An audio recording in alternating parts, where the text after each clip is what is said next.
Listo. Ahora sí. Vamos a empezar a ver lo de la calibración de equipos de medición. ¿Qué nos dice? Para los equipos de medición requeridos para realizar las pruebas especificadas a los vehículos automotores de la NTC 5375 se debe establecer un programa de calibración, ¿cierto? Todos los CDAs tienen que tener un programa de calibración. Los errores máximos permisibles, ¿cierto? Es como el límite. En los equipos no deben superar los siguientes valores. Bueno, tenemos el analizador de suspensiones. Me dice que no debe pasar más o menos el 3%. El frenómetro, más o menos el 3% para peso. Ojo, el frenómetro maneja dos unidades, el peso y me maneja la fuerza. Entonces me dice más o menos 3% para peso y más o menos 3% para fuerza a escala completa full del equipo, ¿no? Eso ya la escala full, ¿quién me lo da? Me lo da el manual del equipo del frenómetro que está en la pista. Entonces ahí ya uno tiene que averiguar cuál es la escala full del frenómetro que en el CEA en el que ustedes están.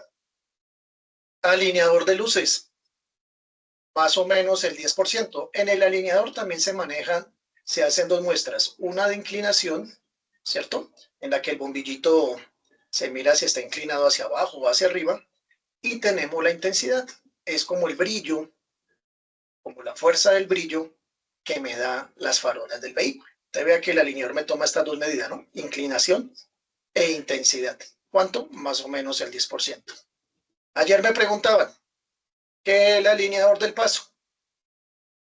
El alineador del paso, pues sencillamente es una placa en el que él me toma una medida que me dice, ¿qué medida es? Metro por kilómetro. ¿Cuánta desviación? O sea, me está diciendo el carro por cada kilómetro que anda, ¿cuántos metros se me está desviando, ya sea a la derecha o a la izquierda? ¿Cierto? Eso es lo que me está diciendo. Que no, que si el carro anda 1 kilómetro, que se está desviando 2 o 3, 4 metros, a la derecha o a la izquierda. ¿Cómo hacemos ese ejercicio? Pues sencillamente, pues cuando uno va manejando por carretera, pues a una velocidad moderada, pues uno va por el carril, por carretera, ¿no?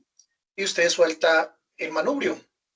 Si el carro está muy bien, el carro tenderá a irse derecho, o sea, derechito, por todo el carril, en la carretera recta, ¿no? Pero si tenemos problemas de alineación, el carro, cuando ustedes sueltan el manubrio con mucho cuidado, el carro va a tender a irse hacia la derecha o va a tender a irse a la izquierda. Ahí es cuando ustedes se dan cuenta que tenemos problemas de alineación. Eso lo hacemos en carretera, pero en el CDA, pues como no vamos a hacer esa tarea en carretera, tenemos esta máquina que me simula ese ejercicio que les acabo de decir por carretera y se le conoce como el alineador al paso. ¿Listo?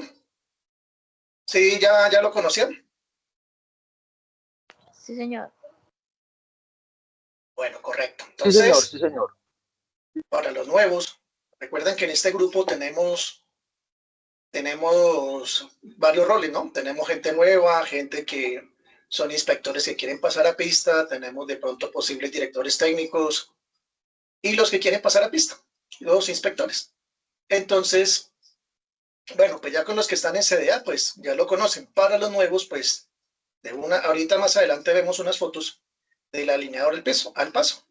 Eso es lo que hace, simular la alineación. Entonces, si el carro sale rechazado por alineación, pues sencillamente toca mandarlo a alinear, así de sencillo. Taxímetro. Bueno, eso ya depende en dónde esté ubicado el CDA, ¿no? Si ya está en las ciudades principales, pues hay taxímetro. Entonces el CDA tiene que garantizar dos cosas del taxímetro, la distancia y el tiempo. Para nadie es un secreto que los taxistas tienen algo que se le llama el muñeco. Sencillamente ellos alteran, pero no todos, pero sí gran parte alteran ese taxímetro pues para cobrarle más al cliente. Y pasa. Vea, yo me acuerdo que yo cuando iba del punto A al punto B me cobraba, decía tanto. Y luego tomaba otro taxi y me salía otro valor. Me podían cobrar más, me podían cobrar menos. Nunca, casi nunca daba el mismo valor tomando la misma ruta. Entonces, ahí el CDA tiene que garantizar de que el taxímetro esté correctamente. ¿Listo? Los registros de calibración deben poder demostrar la trazabilidad metrológica, ¿cierto? A patrones nacionales e internacionales, lo que hablábamos ayer. Se recomienda que el CDA aplique las normas internacionales para equipos de medición como las establecidas en OIML, ISO y EC para las especificaciones de compras de equipos de medición, los controles metrológicos y métodos de calibración de los equipos de medición o contratar los servicios, o sea, en este caso el laboratorio, ¿no? A proveedores que le aseguren la trazabilidad metrológica. Bueno, pues yo nunca conocí a un CDA que hiciera su propia calibración, o sea, su propio personal. Siempre acuden a un tercero que es un laboratorio. Algunos de los que están aquí hacen sus propias calibraciones con el propio personal.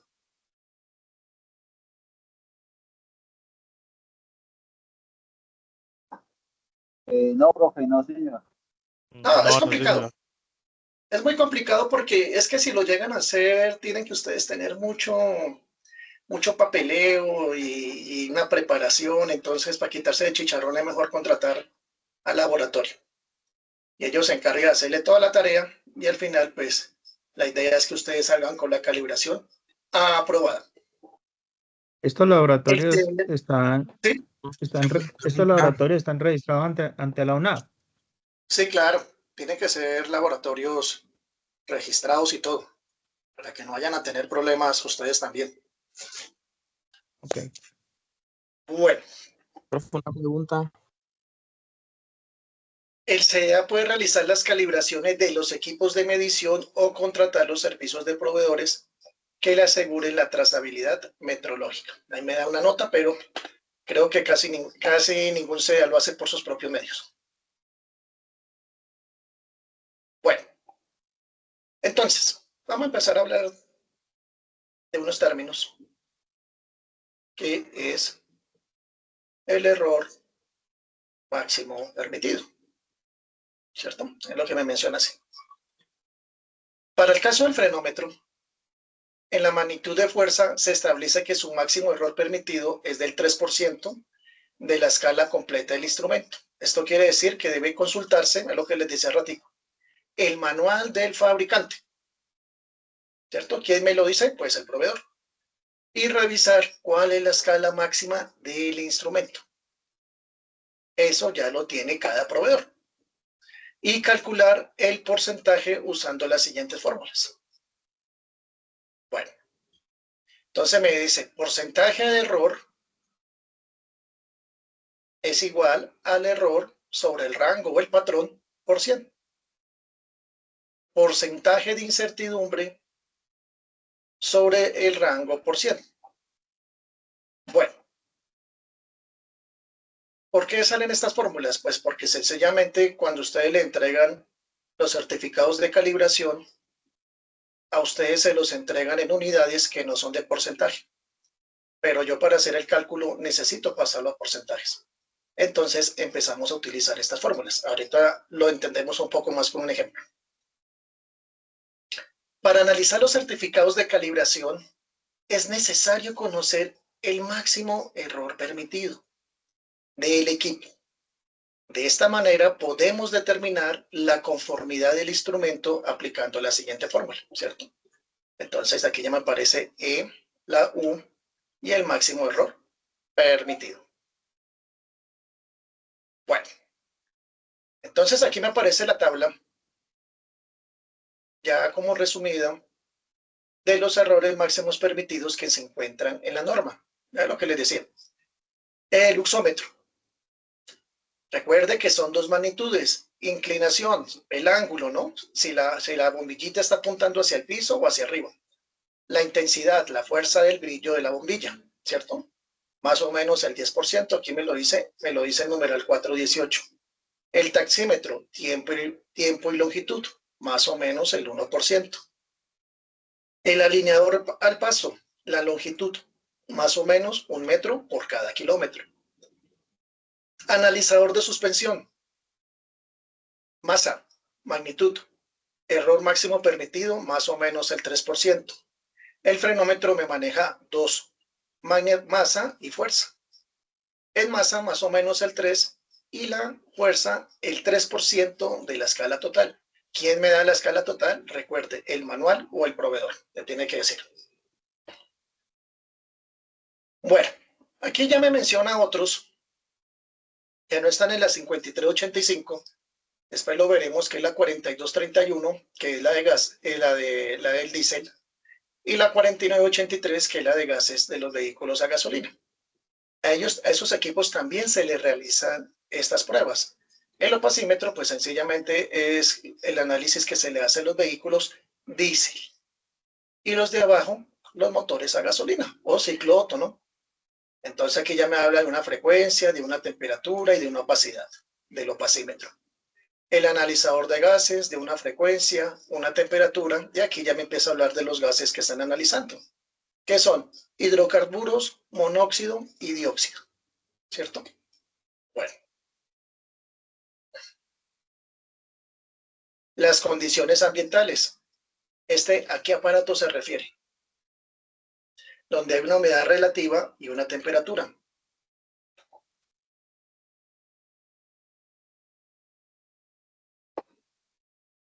Termigómetro, amigo. Termigrómetro, ¿cierto? Correcto. El termigrómetro, después lo veremos también, y él también me maneja 2 magnitudes, humedad relativa y temperaturas, correcto. Y tenemos finalmente los lentes de opacidad, que estos lentes, así como el equipo de gases, se debe calibrar con unas pipetas a gas cada 3 días. El opacímetro no me utiliza pipetas de gas, él me utiliza unos lentes para realizar una alineación. El equipo le pide a uno, le dice hay que calibrar. Entonces, el inspector debe utilizar unos lentes para empezarme a calibrar el opacímetro. ¿Listo? Y estos lentes también tienen que tener su calibración. ¿Listo?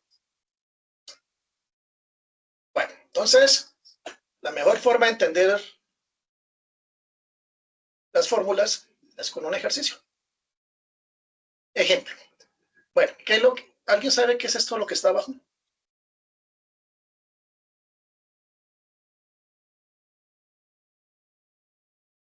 El medidor de la temperatura. Bueno, exacto. Entonces, sondas Sensores periféricos. de temperatura, ¿cierto?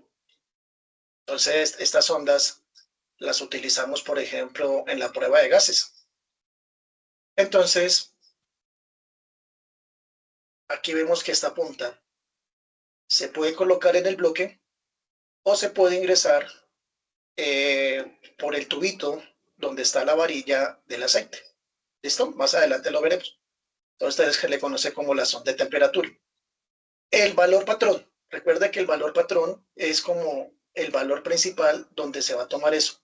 Lo van a hacer sobre 2 temperaturas, a 40 grados y a 60. ¿Por qué a 40 y 60? Bueno, pues porque más adelante cuando veamos, él me dice que para tomar la temperatura del bloque debe estar a 45 grados y el del aceite a 60. Entonces, por eso es que él me coloca estos valores aproximados. ¿Listo? Esto es un certificado de calibración, un ejemplo, ¿no? Y me dice que tiene los siguientes resultados. Entonces aquí tiene el valor patrón, me aparece el error, me dice que es 1, y en 60 me dice que es 2, y la incertidumbre me dice que es 0,7, y en el de 60 me dice que es 0,4. Bueno, entonces, el máximo error permitido de la sonda de temperatura es más o menos el 5%. Vea que aquí tenemos más o menos el 5% en la unidad, que estamos hablando de porcentajes. El certificado, ¿en qué unidades me botó la sonda de temperatura?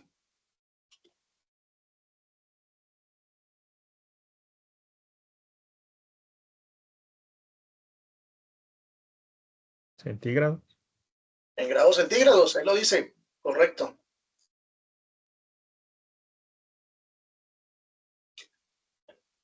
Entonces, vea lo que me dice el texto. Como podemos evidenciar, el máximo de error permitido se encuentra en porcentaje, ¿cierto? En este caso, el 5. Y tanto el error como la incertidumbre se encuentra en grados centígrados. Para ello, debemos convertir el error y la incertidumbre a porcentajes, utilizando la fórmula. Bueno, cuando uno estaba en el colegio, a uno el profesor de matemáticas le decía, las manzanas se suman con manzanas y las peras se suman con peras. Usted no me vaya a mezclar las unidades, porque pierden. Entonces, efectivamente así es. Cuando uno está haciendo ejercicios de matemática, de física, y empieza a utilizar unidades, hay que mandarlas todas a una. O sea, ¿qué quiero decir? Si ustedes tienen unidades de metros, todo tiene que estar en metros. Si ustedes tienen unidades en kilómetros, todo tiene que sumarlo en kilómetros, ¿cierto? Ustedes no pueden sumar metros con kilómetros. Entonces, eso es lo que ustedes tienen que tener en cuenta en estos casos. ¿Listo? Si ustedes tienen todos los grados en Fahrenheit, todo se suma en Fahrenheit. Si todo está en centígrados, todo en centígrados. Pues no se puede sumar Fahrenheit y centígrados, no se puede hacer un sancocho ahí. Entonces, ahí el profesor siempre le recalcaba eso a uno. Recuerde, las manzanas se suman las manzanas y las peras con peras, para que no vayan a cometer errores en los cálculos. Entonces, si tenemos muy presente lo que nos decía el profesor en ese tiempo, pues no cometemos el error. Y vea que muchas veces los estudiantes cometen ese error, hacen bien el procedimiento, pero no pasaron a centímetros, no hicieron la conversión, entonces ahí es cuando cometen el error porque se les olvidó. Bueno, sigamos acá. Entonces, como necesitamos que la respuesta me la dé en porcentajes, ¿por qué necesito que me la dé en porcentajes? Porque el error máximo permitido está en porcentaje. Entonces necesito pasar las unidades que están en grados centígrados, pasarlas a porcentajes. ¿Cómo lo hago? Con este par de fórmulas, con el error y con la incertidumbre. Miremos cómo se hace. Bueno, miremos la primera.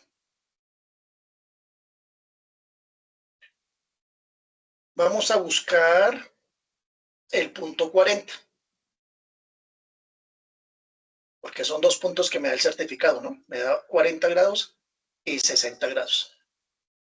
Entonces, el error, el porcentaje de error es igual a ¿qué? Al error sobre el valor patrón.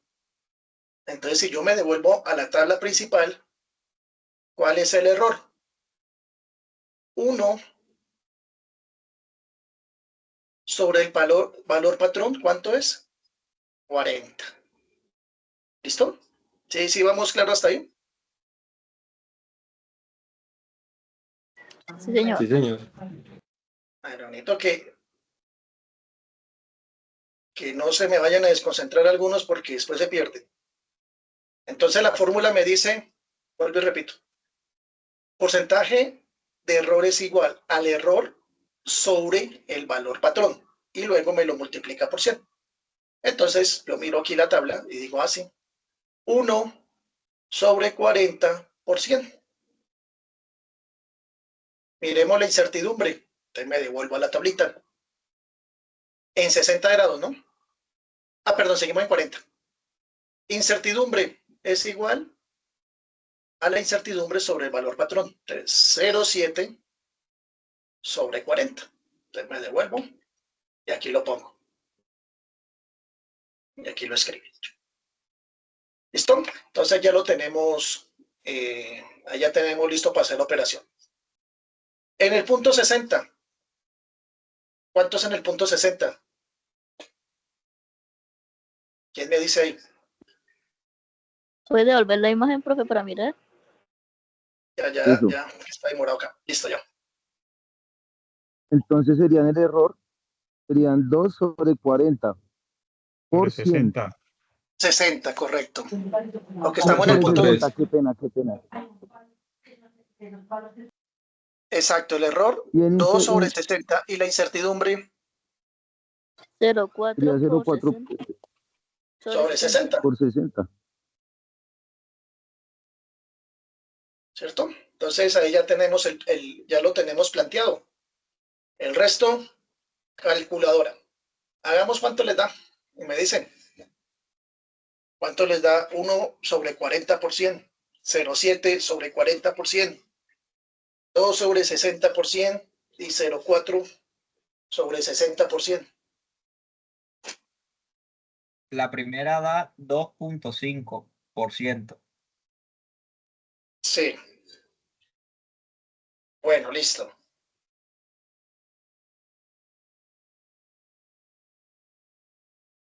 Y la incertidumbre da 1,75. ¿Sí?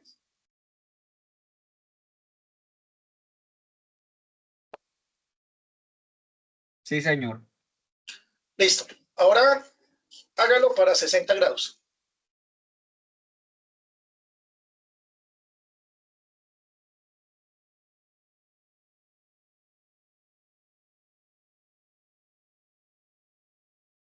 Me da 2.33. Bueno. Y el otro,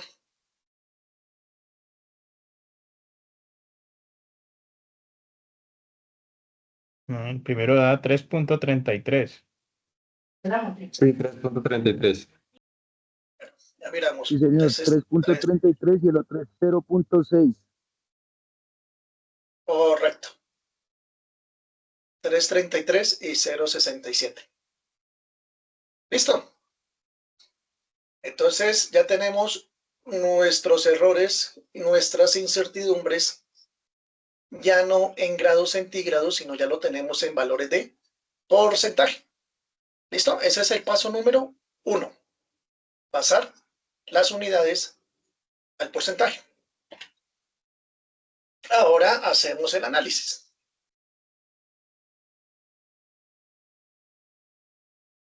Bueno, entonces vamos a mirar la tablita columna por columna para que no nos quede complicado. Entonces vean, máximo error positivo, el 5%, ¿cierto? Y acá abajo 5% también. Máximo error permitido negativo, aquí lo tenemos menos 5% y menos 5.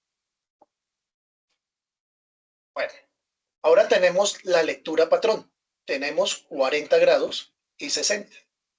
Pero esta es la lectura patrón, ¿no? Pero la sonda de temperatura, cuando le hicieron la prueba, ella marcó 41. Vea que no está tan mal. Dio 41 grados. Y en 60, pues marcó 62 grados. Vea que no hay mucha la diferencia, vea. Acá dice que la corrección entre 40 y 41 es 1. Y la corrección entre 60 y 62 es 2. ¿Listo? Ahí empezamos a analizar cada columna. El error. Esto fue lo que ustedes acabaron de hallar con las fórmulas de ahora. Porque vean que todo está en porcentaje. Entonces aquí tenemos el 2.5 y el 3.33. La incertidumbre, ustedes también la hallaron ahorita, 1,75 y 0,67. Entonces, ¿qué me dice el texto?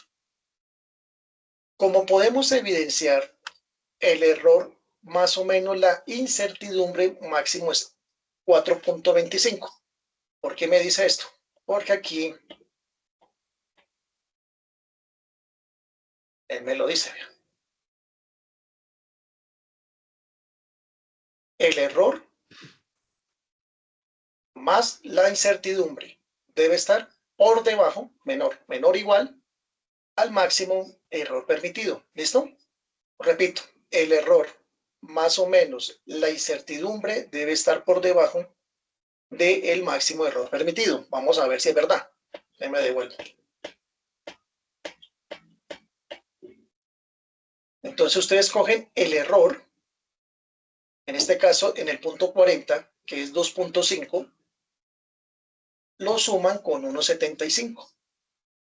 Si ustedes cogen la calculadora 2.5 más 1.75 le da 4.25. ¿Listo? En el punto 60 toman el error 3,33 y le suman la incertidumbre 0.67 y me da 4. ¿Sí? ¿Sí vamos claro hasta ahí?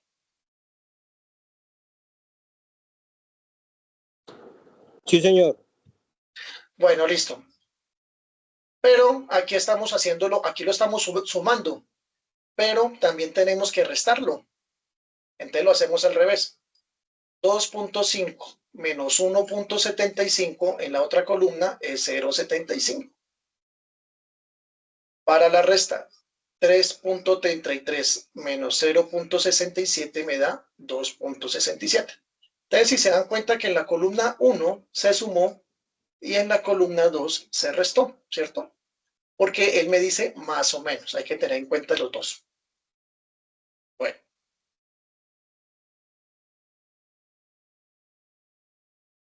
¿Para alguien quedó alguna duda? Es mejor que me pregunten,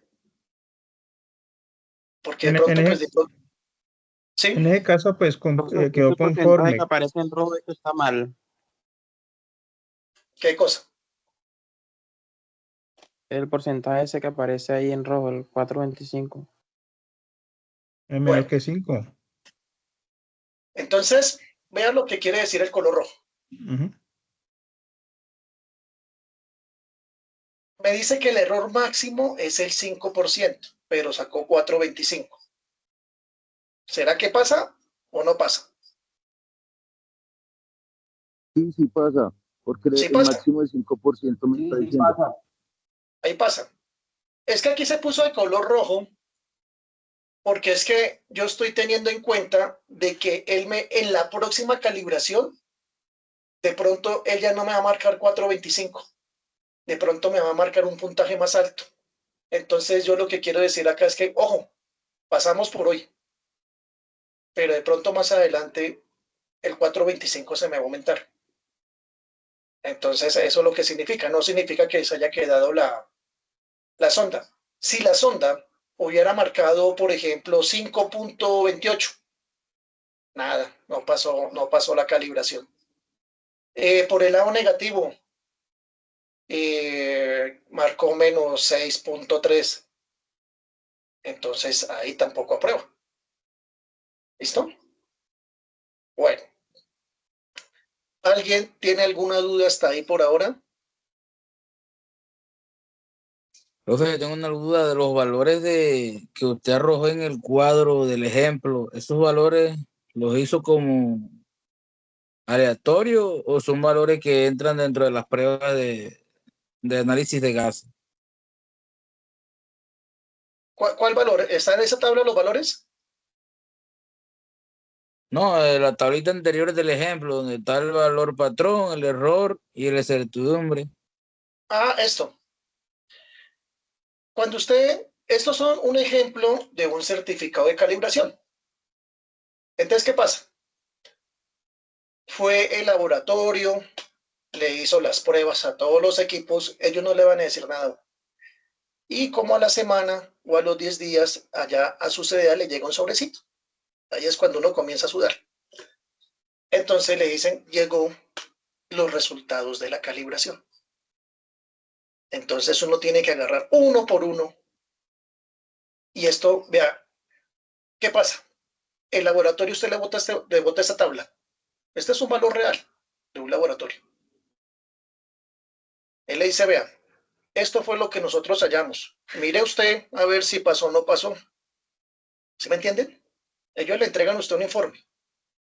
Ya la tarea del director técnico o con los de calidad es verificar si pasó en este caso la sonda.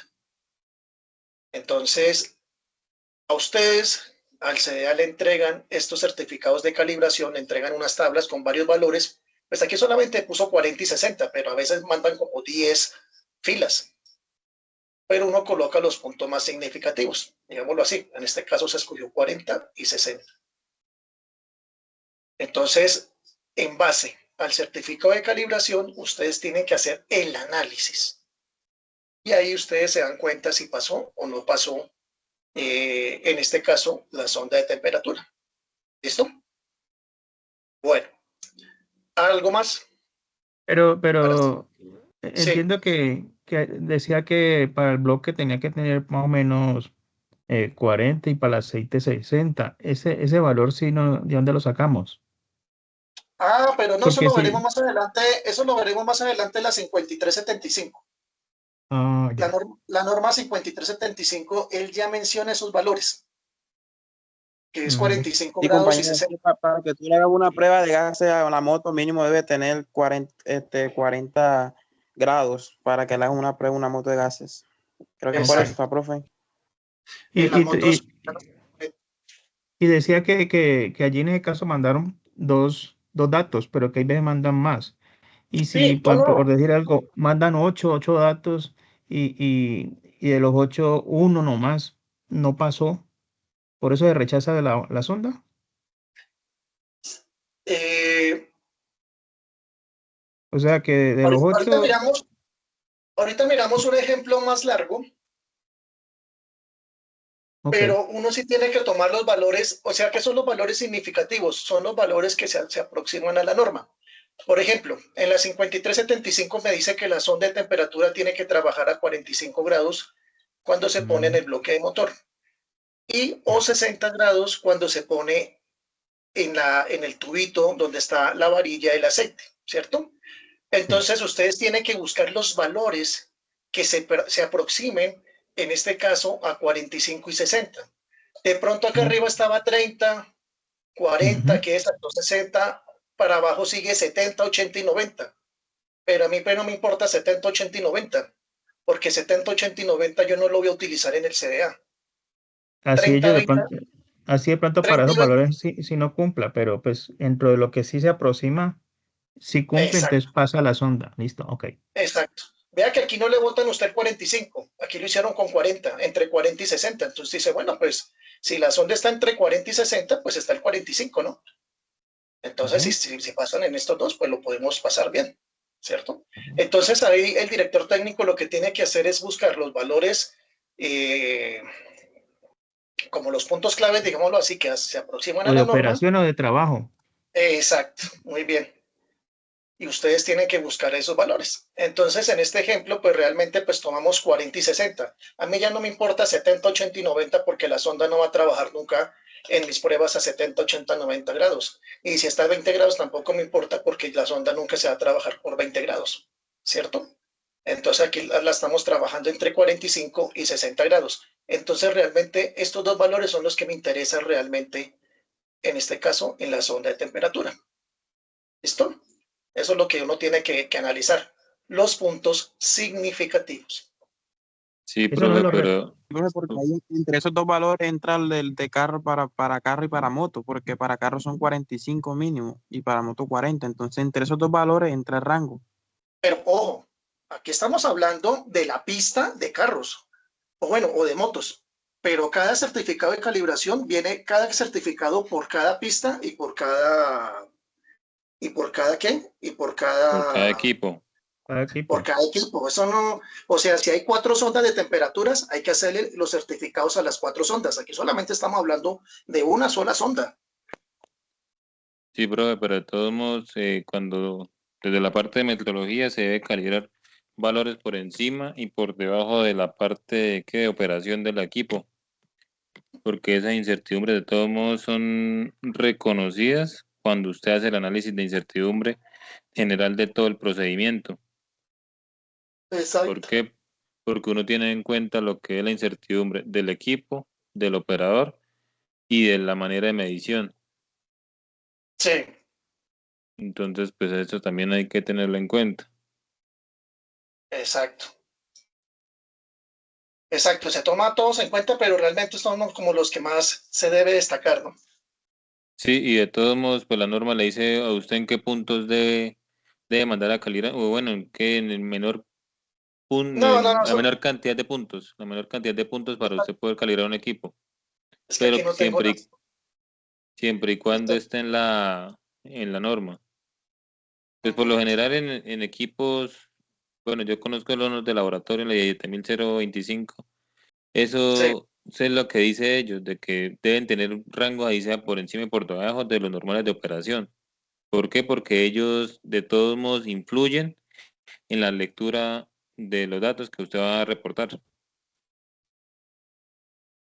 Exacto. Porque si usted, por ejemplo, calibra muy a ras, no le va, de todos modos, eso es como un criterio para usted verificar si el equipo está próximo a hacer mantenimiento o incluso a ser cambiado porque ya va a empezar a fallar.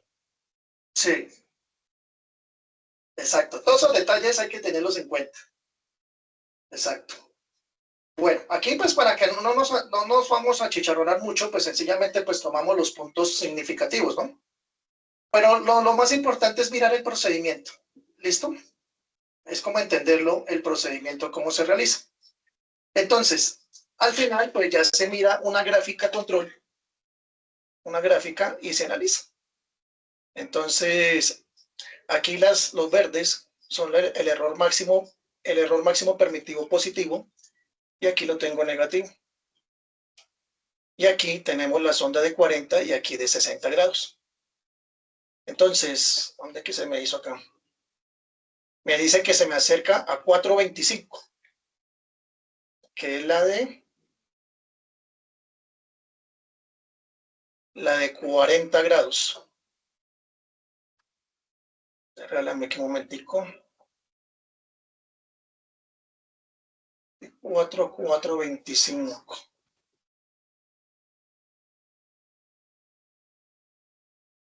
Por debajo.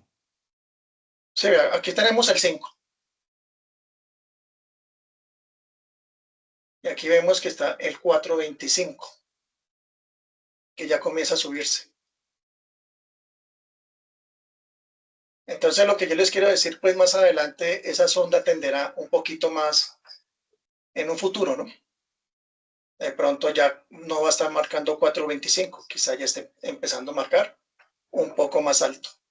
Pero pues la sonda estaba entre el -5 y el 5 positivo. Entonces, pues a por ella. ¿Listo? Bueno, este es un ejemplo como base. ¿Listo? Aquí vamos a ver otro método, pues un método más sencillo. De todas formas va a ser una explicación más sencilla, que es el método de la escalera. ¿Alguien sabe en qué consta este método?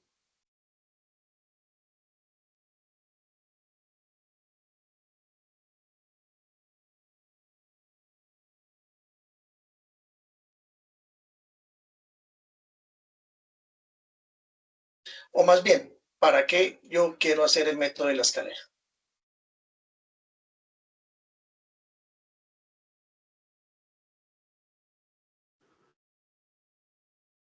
Porque en lo que acabamos de hacer ahorita, ustedes lo que están haciendo ahorita es decir si el aparato pasó o no pasó. Si pasó la sonda, si pasó el termómetro, si pasó el frenómetro, ¿cierto? Listo, vamos a hacer de cuenta que todos pasaron y ninguno se rajó. ¿Será que hasta ahí llega la calibración? ¿Será que hasta ahí llega el análisis o qué toca hacer después?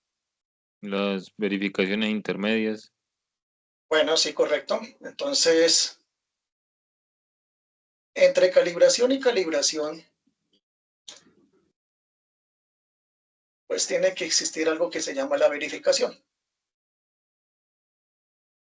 Pues la verificación, como su dice su palabra, es verificar de que el equipo siga cumpliendo su función, ¿cierto? Si tiene un desvío o no tiene un desvío. Entonces, vamos a suponer que la calibración es cada año. No sé, hoy estamos aquí, septiembre. Entonces, la próxima calibración sería en septiembre del 2026. Y la verificación, pues puede ser un punto intermedio de septiembre, octubre, noviembre, diciembre, enero. Digamos que la calibración se haría por ahí el 1 de febrero.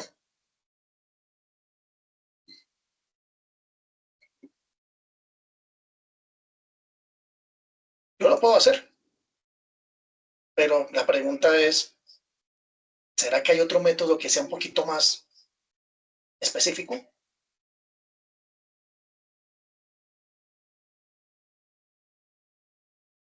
Pues depende de la metodología que adopte la entidad. Entonces,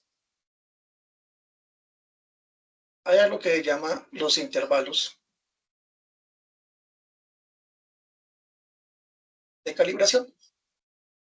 Porque yo puedo decir de chévere, los equipos los vamos a calibrar cada año. ¿Por qué? Pues porque sí. Pero entonces me van a decir, no, pero no me gusta su respuesta. Entonces, ahí entra algo que se llama los intervalos de calibración, donde hay unos métodos en los que mediante unas fórmulas matemáticas, más o menos él le puede decir hasta cuándo puede ser la próxima calibración del equipo. Puede ser en 12 meses, puede ser 14 meses, o si está muy mal en 8 meses, o en 15 meses. Ya es algo mucho más detallado, mucho más específico. ¿Listo? Porque pues sí, no está bien, usted puede calibrar cada año. Pero tenemos un pequeño problema. No todos los equipos, así usted haga todas las fórmulas matemáticas, no todo, por ejemplo, voy a poner un ejemplo, que el equipo de FAS marcó no 12 meses, sino 15. No todos los equipos le van a marcar a ustedes 15 meses. Algunos les pueden marcar 13 meses, otros les pueden marcar 16 meses, otros les pueden marcar 9 meses y otro 8 meses.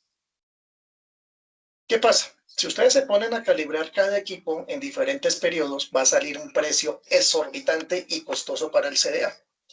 Mientras que cuando ustedes mandan a calibrar todos los equipos en un solo paquete, pues el laboratorio le dice, listo, yo le calibro toda la pista y se lo dejo en tanto. Pero si usted lo hace por aparte, le va a salir bien carito, bien cariñoso.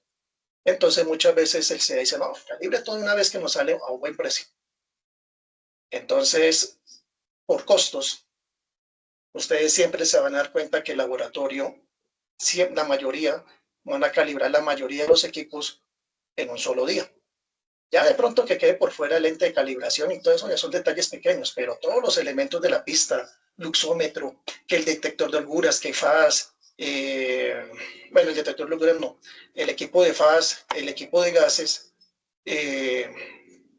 ellos sí hay que realizarle en un solo paquete la calibración cada año para que salga a un buen precio.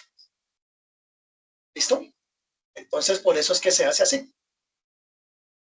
Bueno, donde yo trabajaba, pues lo hacíamos así, ¿no? Por costos. No sé, de los que están aquí en otros CEA si lo hacen de forma diferente. Por lo que yo digo, son ejemplos, pero no estoy diciendo que sea la ley, ¿no? ¿O ustedes cómo han visto ya las calibraciones en sus CEAs? No, profe, todo de una. Aquí donde yo trabajo, todo de una. Todo se manda a calibrar de un solo golpe. En un solo golpe, exacto. ¿Y por qué la explicación? Pues por el dinero, esa es la verdad. Mientras que usted dice, no, yo voy a calibrar el equipo de FAS en noviembre, en enero el de gases y el de marzo hacemos el de luxómetro. Sí, listo, se lo hacemos, pero pin, le salen cada uno bien costoso. Entonces, mientras que ustedes hacen un solo paquete, pues baja el precio. Por eso es que realmente eso es lo que se hace. Se hace en un solo tramacazo, ¿cierto? Entonces, donde yo trabajaba, lo hacíamos cada año y la verificación era los 6 meses. Pero matemáticamente, si hay unos intervalos de calibración en los que le dice a ustedes, oye, podemos hacer unos cálculos matemáticos, unas fórmulas en la que le podemos decir en cuánto tiempo se puede volver a calibrar el equipo, ¿cierto? Entonces, uno de los intervalos de calibración, uno de los métodos, pues está el método escalera.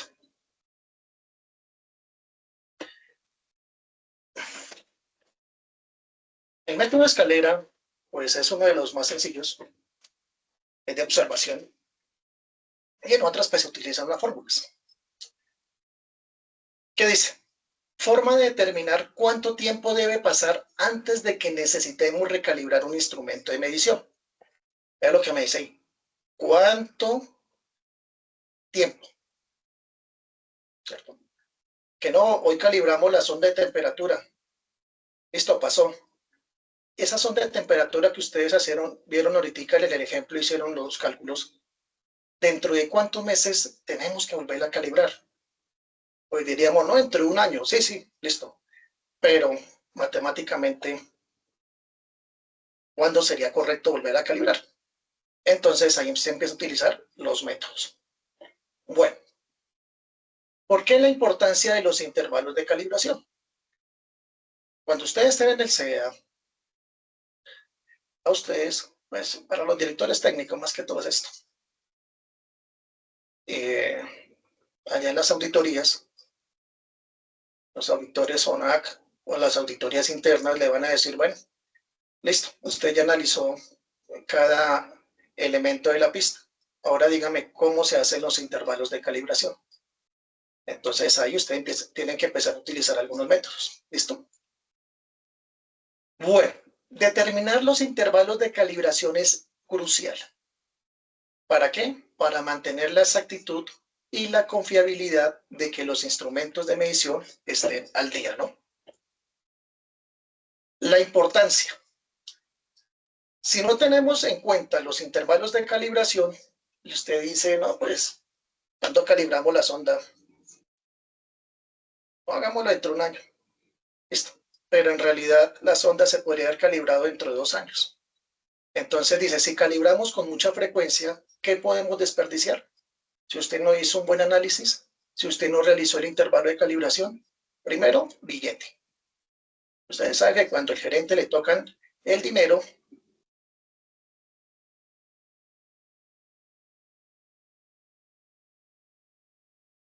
no le gusta. Ellos buscan economía, ¿no? Entonces, cuando usted hay desperdicio de dinero, cuando usted hizo desperdicio, ahí es cuando pone la carita brava. No le gusta lo que usted está haciendo. Y revisar el tiempo, ¿no? Entonces, eso es lo que tenemos que hacer ahí, ¿no? Que no desperdiciemos ni dinero ni tiempo. La importancia de los intervalos de calibración. Ahora, si esperamos demasiado tiempo, ya usted dice, bueno, hay que economizar para que el jefe esté feliz. Pero el problema es que si usted pasó demasiado tiempo, de pronto la sonda o el termómetro, lo que sea, de pronto se me descalibra antes de tiempo. Y ahí también se corre el riesgo de utilizar instrumentos que generen errores costosos. ¿Listo? Entonces, vea que es malo hacerlo tan rápido y malo si lo dejan pasar mucho tiempo. Entonces, los intervalos le ayudan a tener un aproximado hasta cuando toca volver a hacer la calibración. Bueno, pues miremos un ejemplo sencillito para entender el método de la escalera. Aquí tenemos una balanza. La balanza del supermercado, la balanza de la carnicería, y vamos a hacer el método de la escalera. Entonces, la vamos a calibrar la balanza. Entonces, ustedes la calibran el día 1. Vámonos, bueno, pongámosle aquí septiembre, ya que estamos en septiembre.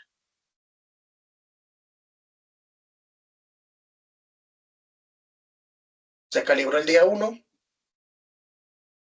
y el día 30 de septiembre usted vuelve a hacer el 1 de octubre.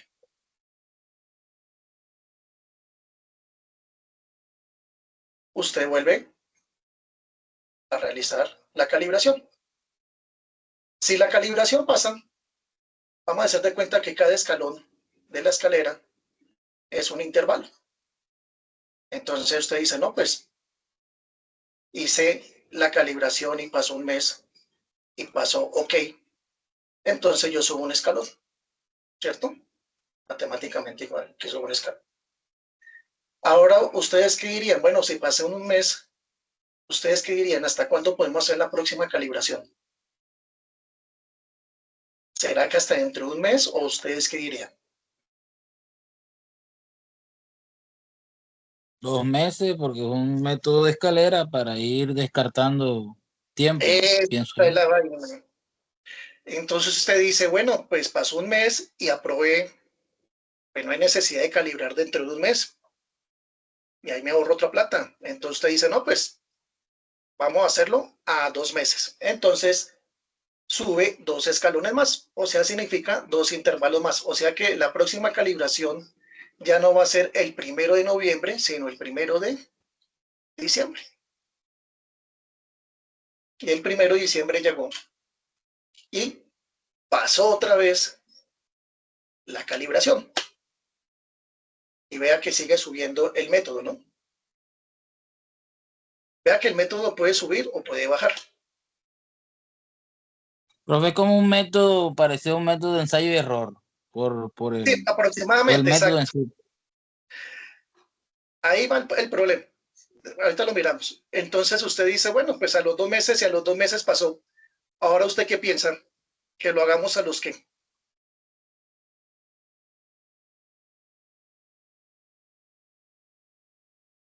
¿A cuánto tiempo? 3 meses más.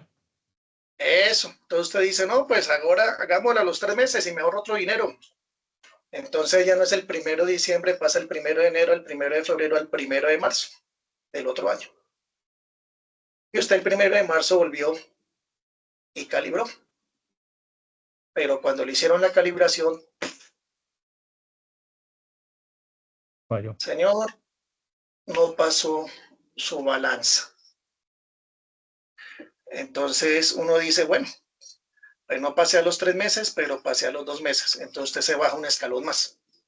Entonces usted dice, en conclusión, el equipo se puede calibrar cada 2 meses, ¿cierto? Pero, ahí viene el pero. ¿Quién me dice el pero? ¿Qué fue la desventaja aquí? La desventaja fue que estaba mal calibrado y por ende tienen que realizarle que un mantenimiento y es un dinero y recurso, como dice usted, innecesario. Bueno, entonces vea que el equipo le trabaja cada 2 meses calibrado, pero usted como se confió lo mandó al tercer mes y se toteó. El último mes, los últimos 30 días, pues de pronto se cometió injusticia con los clientes. Como el equipo se me descalibró en el último mes, puede haber sido el 10, el 15, el 20, lo que sea, de pronto la pesa no me estaba trabajando bien y usted estaba dando menos producto o usted mismo estaba robando, porque la balanza no estaba bien calibrada. Entonces, pues tiene esta pequeña desventajita, porque en un CDA usted no se puede dar el lujo de que el equipo esté descalibrado ni un día. Si un día llega a estar descalibrado el equipo, el auditor le puede decir, hay que hacer un análisis de impacto de todos los carros de ese día porque usted no me está garantizando que esté funcionando bien ese equipo. Y de pronto se le hizo la mala prueba a los 30 carros de ese día. Entonces hay que devolverlos. Entonces ese es el riesgo. Profe, una pregunta. Esa injusticia que usted dice, ¿es para se favorece el cliente o sea, o le sale mal el carro? Si el equipo está descalibrado,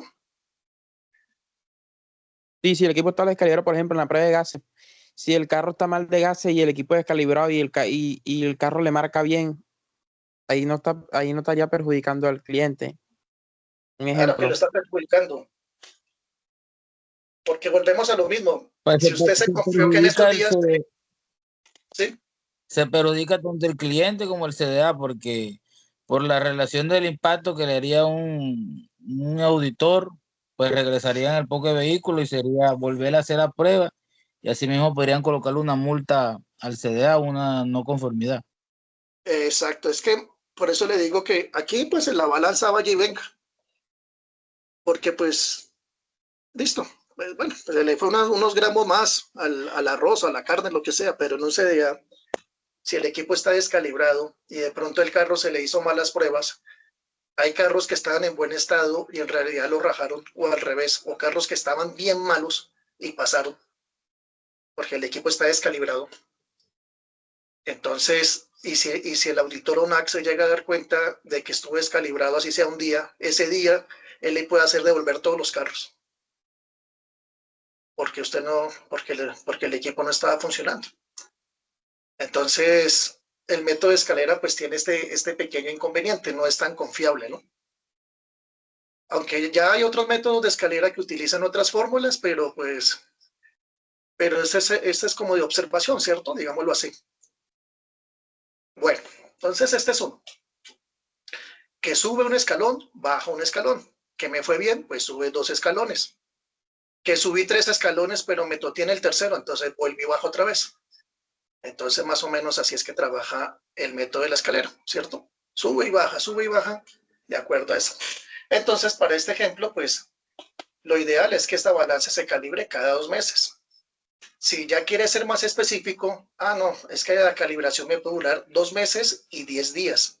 o 15 días, ¿cierto? Ya si se busca mucho más preciso el día. Pero pues dice, bueno, hagámoslo cada 2 meses. Bueno, hay otro método, solamente lo voy a mencionar porque es que estos temas de metodología, hay cursos especiales, lo que yo les decía a ustedes la vez pasada. Los que son directores técnicos tienen que realizar cursos y no tienen buenas bases o algo así. Y hay cursos que los hacen a veces los mismos laboratorios, algunos gremios. Y son cursos de horas para que ustedes le queden bien esas bases de metrología. Pues aquí solamente lo estamos mencionando como para que los conozcan. Pero acá hay otros métodos, ¿no? Hay como 4 o 5 métodos, solamente vamos a hablar de esto. Del primero que fue escalera, y este que es el gráfico control. Pues sencillamente el gráfico control ya me habla de una deriva y de una desviación, y me habla de unos intervalos de calibración. ¿Qué dicen? Se eligen puntos de calibración significativos. ¿Vale? Volvemos a tocar la palabra significativos. Y los resultados se grafican en contra del tiempo. De estos gráficos se calcula tanto la dispersión de los resultados como la deriva. La deriva siendo tanto la deriva media de un intervalo de calibración o en el caso de instrumentos muy estables. La deriva de varios intervalos a través de estas figuras se podrían calcular el intervalo óptimo de calibración. Bueno, también vamos a ver qué nos quiere decir eso. Aquí tenemos otro ejemplo de otro certificado de calibración. Y aquí me botan 2013, 2014 y 2015. Dice, la desviación es cuantificada como la diferencia entre el mayor y el menor error. Aquí, ¿cuál es el mayor error?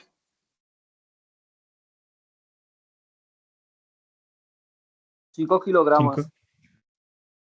Exacto. ¿Y el menor? 1 kilogramo. ¿Cuál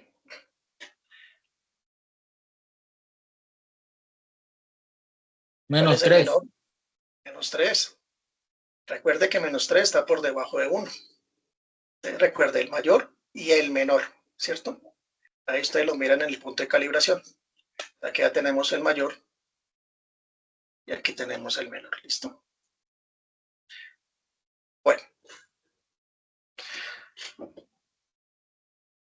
Desviación. El máximo menos el mínimo. 5 menos 3 da 8. ¿Listo? 8 kilogramos. Esto indica que el equipo ha tenido una desviación de 8 kilogramos entre la calibración del 2013 y el 2014.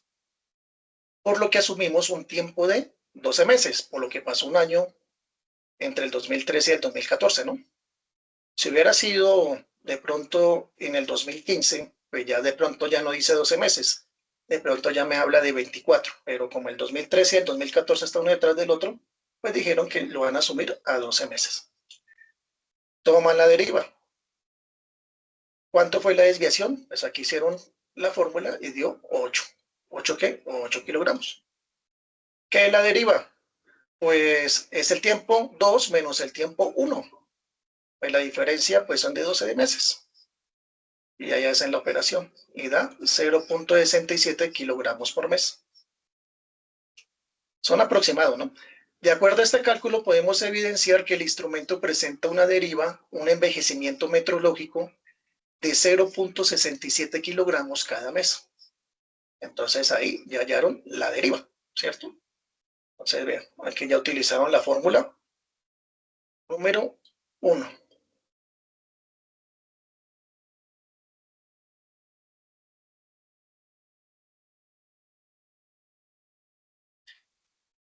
Bueno, como estamos definiendo los intervalos de calibración, la tolerancia será interpretada como el máximo error del instrumento permitivo.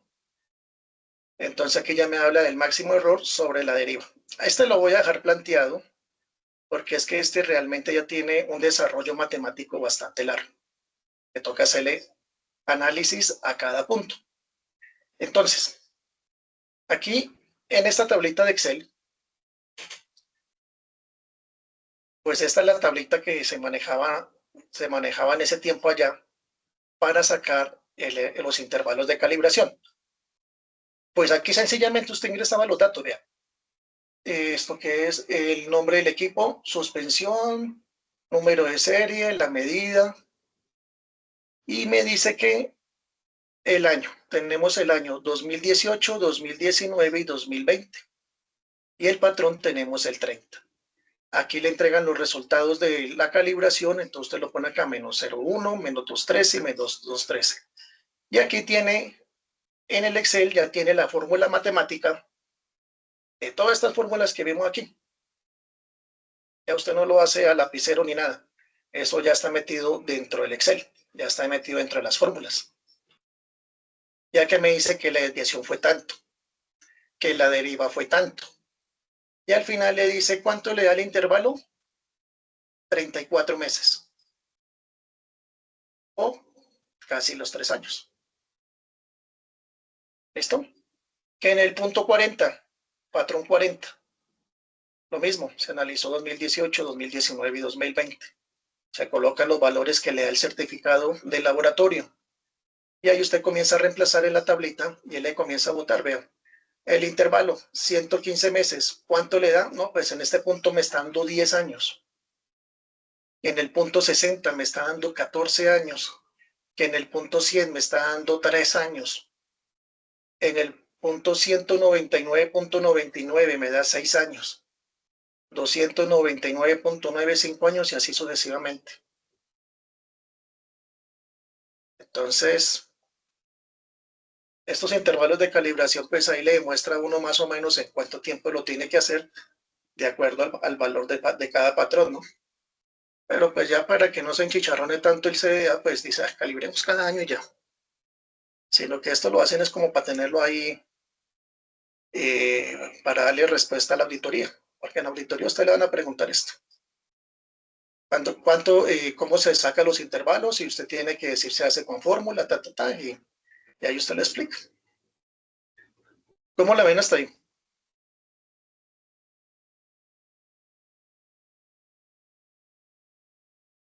No hay recomendaciones del fabricante de pronto para las calibraciones.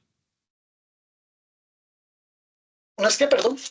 No hay recomendación del fabricante del equipo para realizar las calibraciones.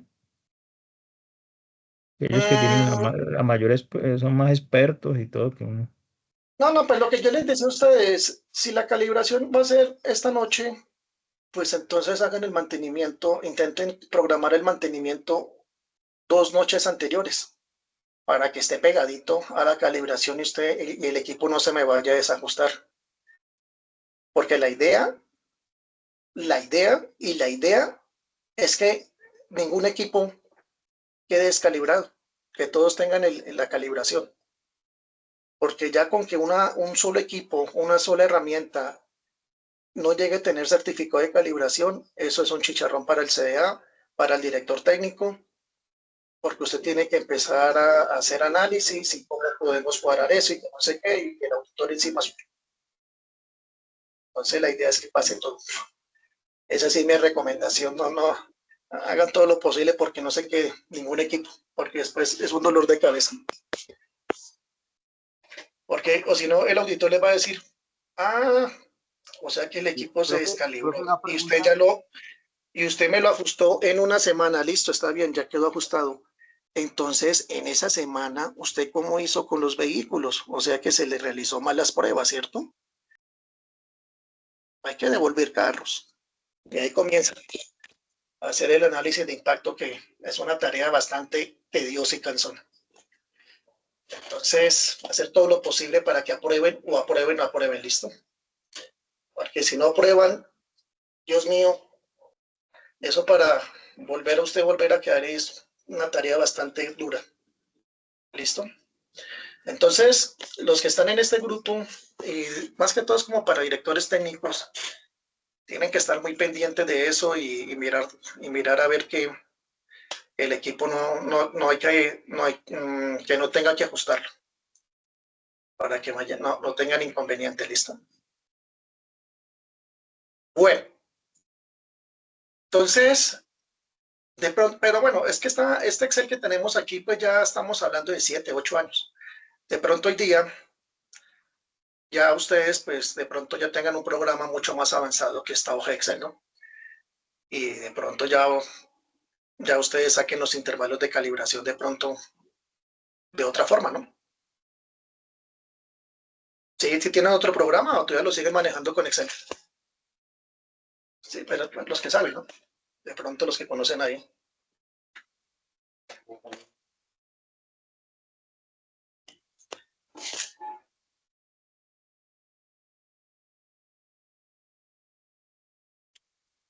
Acá en este se da la ingeniera de calidad, maneja ese otro programa. Y Sí, ya de pronto ya hay programas que ya de pronto ya sean un poco más exactos, ¿no? Pero bueno, pero el Excel también vale. Entonces, eso es lo que tienen que tener ustedes como programas de calibración, ¿listo? Entonces, tienen que revisar que cada equipo se le hace un análisis si aprobó o no aprobó la calibración. Realizar una gráfica. Y luego tiene que mostrar los intervalos de calibración, cada cuánto se tiene que volver a calibrar el equipo. Eso es lo que le piden a ustedes en esos programas de calibración en el CDA, ¿listo? Aquí tenemos otro, estos son valores reales. Aquí tenemos otra sonda de temperatura. Y lo mismo, vean. Aquí usted mira. Que el intervalo de calibración a los 18 meses en el punto de 40 grados, que en 60 grados de la misma sonda, ¿no? 16 meses. Y se tomó este de 100 grados a 34 meses. Entonces, esto es lo que se le presenta en auditoría. Entonces, ya tenemos la calibración 1, tenemos la calibración al otro año y en la mitad tenemos una verificación. En las verificaciones a ustedes también le entregan un reporte. Y la idea es que también pasen la verificación. ¿Listo? Entonces, entre calibración y calibración tenemos una verificación. Y aquí la tenemos. Aquí tenemos la tabla y aquí tenemos los errores, las incertidumbres y cómo se halló los intervalos de calibración. Bueno, esa es la tarea que les toca hacer los directores técnicos en los CDAs, el análisis de los certificados de calibración.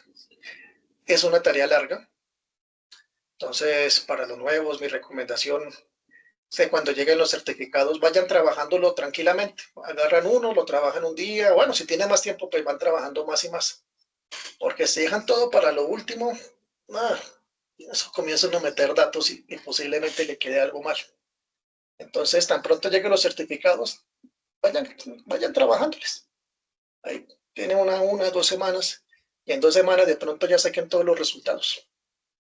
Porque a veces es una tarea larguita en algunos casos. Ahora mucho más si el CDA tiene 4 y 5 pistas. Más trabajo todavía. Entonces, Pero entonces, como van a llegar varias calibraciones de varios equipos y dices que va metiéndolo poco a poco, pero a medida que uno va ingresando, digamos, pasó una semana y ahí cuando ya se da cuenta de que no pasó la calibración, porque pues, o sea, no lo metió por cuestiones de tiempo, lo metió a la semana y entonces todos los vehículos que fueron aprobados con ese equipo que realmente se vino a dar cuenta a la semana o a las 2 semanas siguientes que esa calibración no la había pasado porque ya hizo sus cálculos. Ahí no cree que comete un error. es que de todas formas, porque es que, pues no sé, es que de todas formas, vea, pasa lo siguiente, si usted lo detecta de una vez, pues tocaría ajustar el equipo inmediatamente, ¿no? Para que pase por ahí 1 o 2 días, ¿no? Pero véale una cosa, es que cuando usted le entregan un certificado de calibración es porque aprobó el equipo. Pero si el equipo no aprobó, a usted no le entregan certificado. Entonces, si a usted el luxómetro no pasó, a usted no le van el certificado de calibración. Entonces ahí es cuando le dice, no, no pasó, no tiene, ¿dónde está el certificado de calibración del luxómetro? No, no hay, ¿qué pasó? No, no pasó. O sea, no Pero, fue aprobado. O sea, en el pero, reporte no aprobó. pero entonces el laboratorio tiene que saber para Profe, ¿le qué es puedo que hacer una está, pregunta? para qué, bajo qué parámetro lo va a aprobar. O sea, bajo la norma 5385 que le está diciendo que es el 5%. Ujú. Porque puede que para otra funcionalidad le puede servir ese equipo porque digamos que tenga un porcentaje más alto, independiente de que si es en un CDA, por decir. O sea, el laboratorio sabe que debe ser un 5%. Perdón. Sí, claro, ellos conocen los errores máximos. Ellos lo conocen. Pero si el equipo pues estaba re mal, entonces, Profe, una pregunta. sí. Gracias. Si supongamos el día de la interventoría o de auditoría, por X o Y circunstancia, hay solamente un elemento que de pronto no pueda justificarse su certificado de calibración. ¿Hay que se le vendría o qué problema se vendría para el CDA?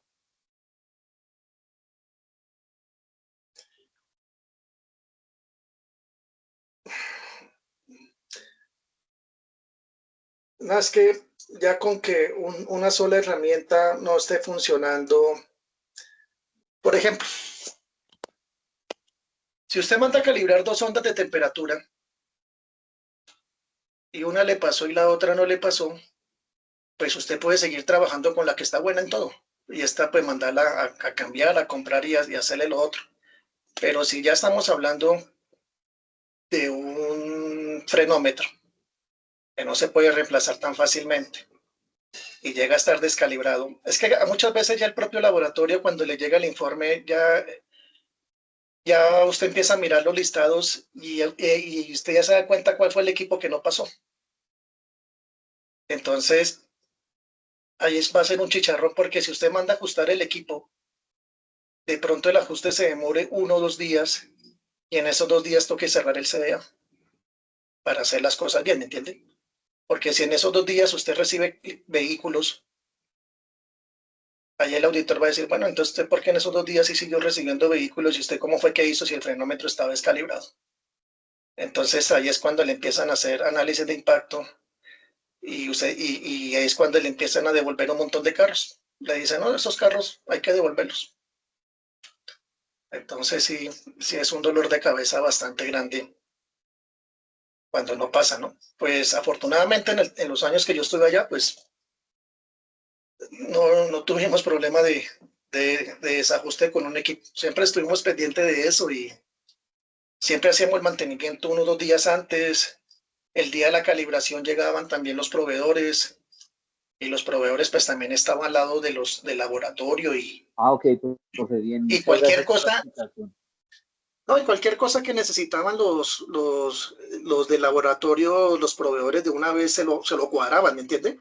Por ejemplo, yo me acuerdo que una noche nos dijeron, vea, no me está dando, que fue un equipo de gases, no nos está dando este. Le dijo el del laboratorio a nosotros y el proveedor dijo, no, espera, ya le cuadro esto, y pim, pim, se lo cuadró y le volvieron a hacer la prueba y aprobó, ¿entiende?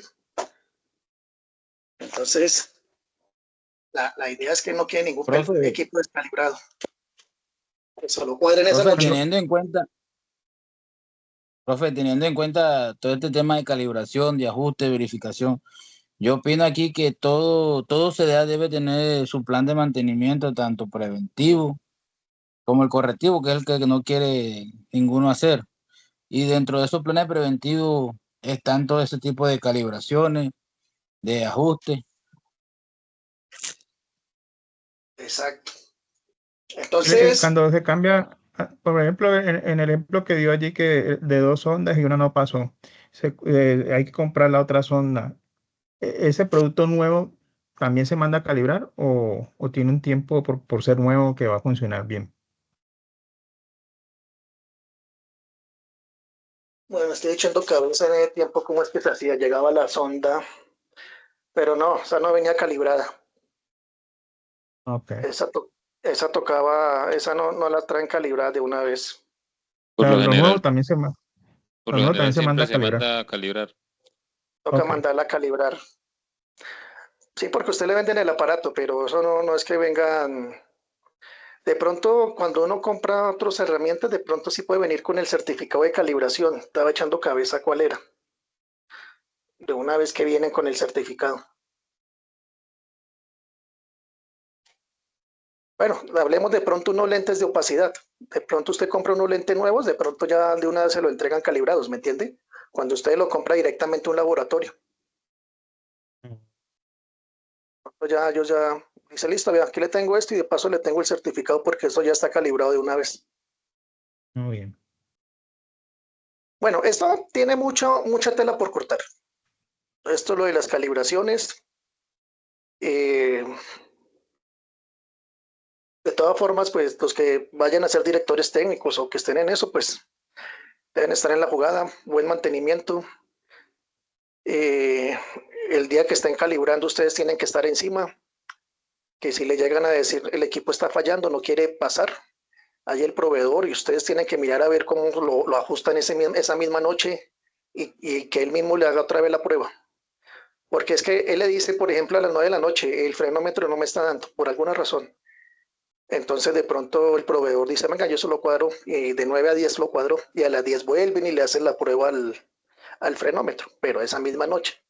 Porque después de que se vayan ellos, ya nada que hacer, ya toca sacar otra cita, otro pago. Entonces, siempre es delicadito, ¿listo? Esto lo de las calibraciones, hay que estar muy pendiente de eso, ¿no? Ahora lo que yo les digo, si ya le llega el reporte, pues muchas veces ya usted empieza a mirar y a veces uno se da cuenta cuando no tuvo el certificado. Entonces ya ahí sí toca mirar a ver cómo se puede ajustar rápidamente. Bueno. Entonces, aquí ya me habla de los diferentes intervalos, el método de la escalera, gráficos control. Hay otros que llama tiempo en uso, la caja negra y enfoques estadísticos. Entonces, pues ya se mira cuáles son como los mejores. En confiabilidad, pues dice que el mejor es gráfico control y caja negra. Los otros son término medio. Esfuerzos de aplicación, que el alto es gráficos control y enfoque estadístico. Vea que la escalera sí lo tuvo bajo. Carga de trabajo equilibrada, todos medio, bueno, y así saca como un resumen cuáles son como los métodos más efectivos, ¿no? Pues la escalera es como el básico. Entonces, es mejor como utilizar ya para, en el caso de los CDAs, es mejor ubicar otros métodos mucho más precisos, ¿listo? Bueno. Y la verificación. El objetivo fundamental de la verificación intermedia es mantener la confianza en el estado de la calibración de los equipos e instrumentos, así como los patrones de medición de acuerdo con lo propuesto en la ISO 17020-2012, numeral 629. Entonces la verificación, como dice ahí, es verificar de que no se me esté, el equipo no se me comienza a descalibrar para ningún lado. Entonces es como una revisión ahí, ¿cierto? A ver cómo tiende el equipo. Eso es lo que significa ahí. Bueno, generalidad de los equipos. Ningún equipo de la línea de revisión, numeral 419, debe permitir que el operario tenga conocimiento previo del resultado final de la prueba, sea que el vehículo sea rechazado o aceptado. Se exceptúa el requisito el dato relativo a la medición del porcentaje de inclinación de la luz de los faros, para la cual esta norma contempla dos posibilidades de operación para los luxómetros: que las mediciones sean realizadas directamente por el equipo y el dato resultado sea transmitido automáticamente. Esto es lo ideal, ¿no? Automáticamente uno me transmite la información. o que la medición sea realizada por el inspector utilizando un mecanismo de medición del equipo y el dato del resultado hacia el mismo determinado y sea ingresado manualmente. Pero manualmente ya los auditores sí le van a colocar problema. Él le puede decir, no, es que te está ayudando tal persona. Entonces, a ustedes le van a pedir casi siempre que lo haga automáticamente.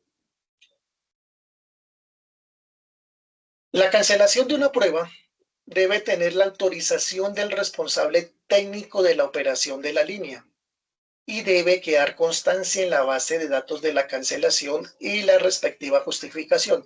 ¿En qué caso se cancela la prueba?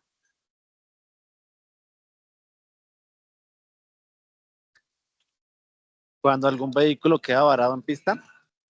Sí. Ya lo mencionamos, exacto, se varó. Que se le salió el refrigerante, que se le salió el líquido de frenos, que no volvió a encender, que se le apagó, que se recalentó, que tocó sacarlo empujado, y eso sucede. Entonces toca dejar una constancia, hay que tomar una constancia y una evidencia de que eso sucedió para el SICOP. Porque si no, el SICOP de uno le va quemando el pin. Entonces toca avisarle a ellos que el carro de las placas tal se va a sacar porque, no sé, se apagó. Entonces todos tienen que dar ustedes constancia de eso, ¿listo? Bueno. Los equipos que se instalen en los CDAs deben cumplir con la reglamentación de instalaciones eléctricas y vigentes. ¿Cuál será esa reglamentación?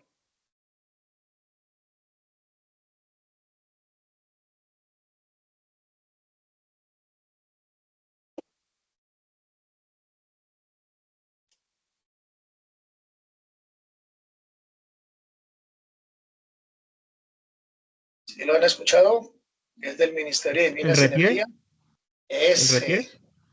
Correcto. El RETIE. ¿Qué significa la sigla RETIE?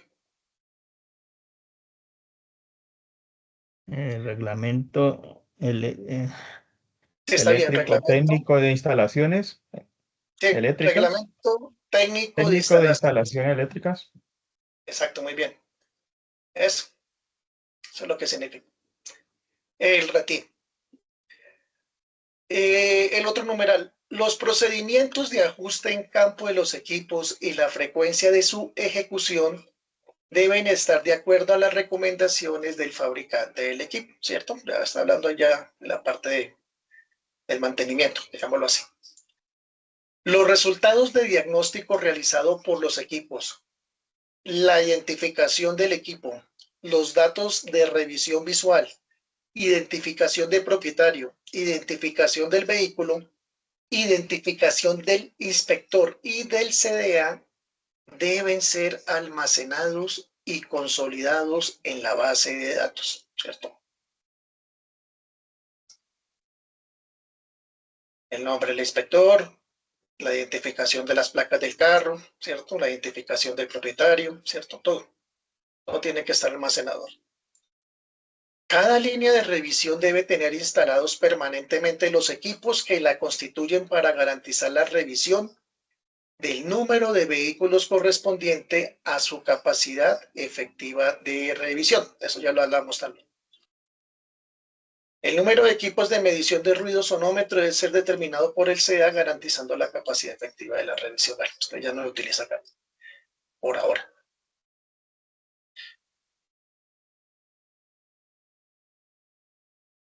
Bueno, aquí ya me empieza a hablar qué es lo que contiene la línea de los vehículos. Está motos, livianos y pesados, ¿cierto? Capacidad máxima de 3.500 kilogramos y tiene unos periféricos. Ahí los que vemos en la fotografía, ¿no? En la cámara, de los computadores, algunos manejan tablets, ¿cierto? Dispositivos periféricos de captura del resultado de la revisión sensorial.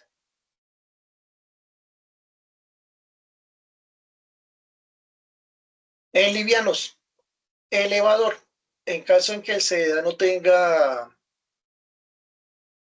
tenga fosa, hay unos elevadores en los cuales pues elevan el vehículo y el inspector ingresa y revisa el carro por debajo. Y este es opcional. ¿Sí los han visto en algunos CDAs o alguien sí los tiene en los CDAs en los que trabaja?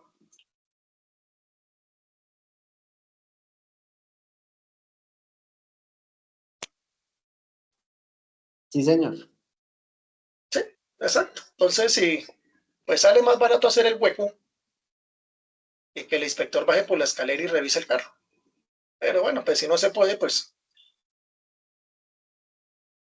de pronto que un CDA de pronto esté, no sé, en un centro comercial, no sé, hay unos que están por ahí en el cuarto piso. Entonces, pues ya les toca utilizar este sistema, ¿no? Pero es válido. El detector de holguras, para los que no lo conocen, los nuevos, vea, son estas placas. Aquí tenemos estas placas y aquí tenemos las placas. El inspector, ahí está el hueco, el inspector baja la fosa y él toma un comando. Y usted comienza a presionar unos botones y las placas comienzan a moverse, derecha, izquierda, adelante, atrás. Y él me comienza a simular como si el vehículo estuviera como en una destapada. Y ahí el inspector por debajo se da cuenta si hay juegos.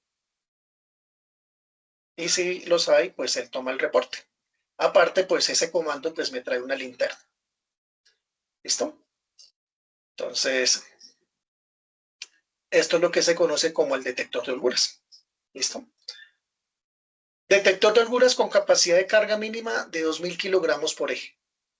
Sistema de operación electrohidráulico, electroneumático, neumático o hidráulico.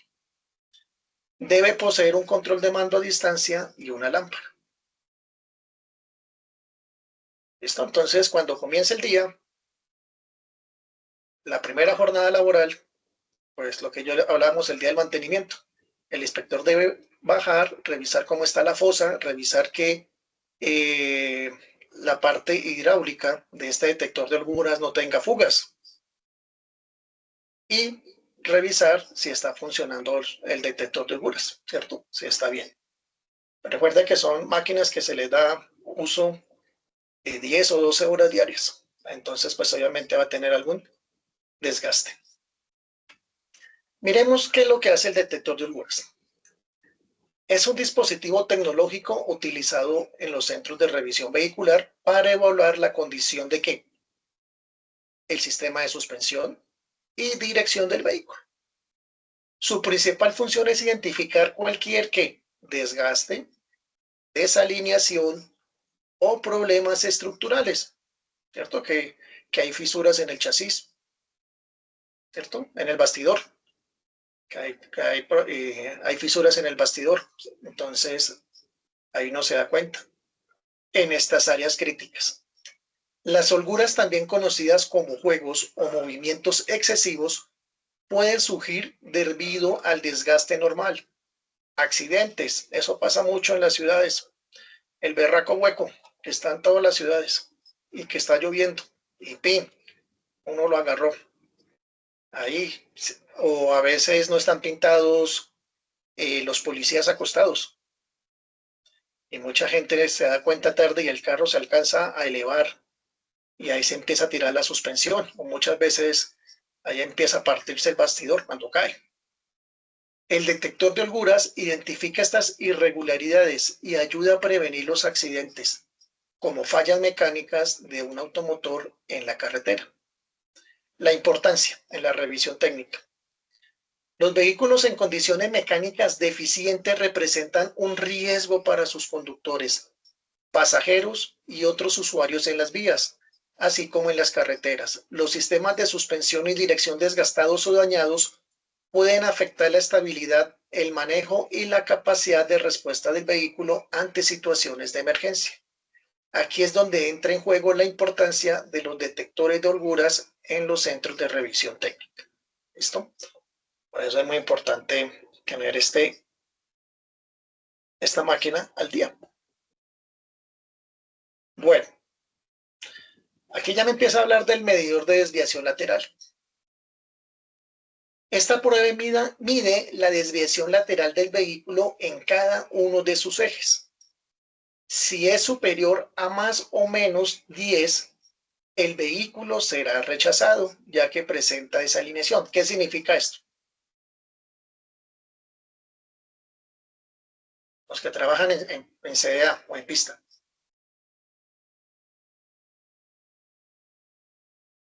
La alineación, amigo, profe.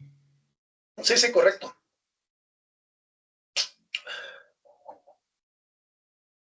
En el primer eje rechaza, se pasó. Sí, vea, ahorita después veremos más adelante en los FURES.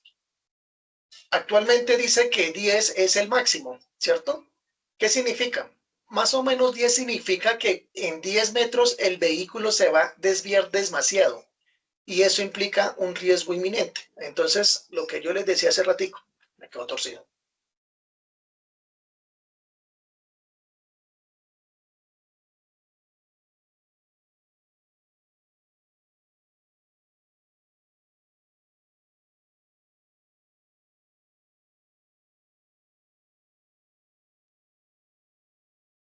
Bueno, vamos a suponer que el muñequito que estoy dibujando es un carro, que usted lo mira desde arriba.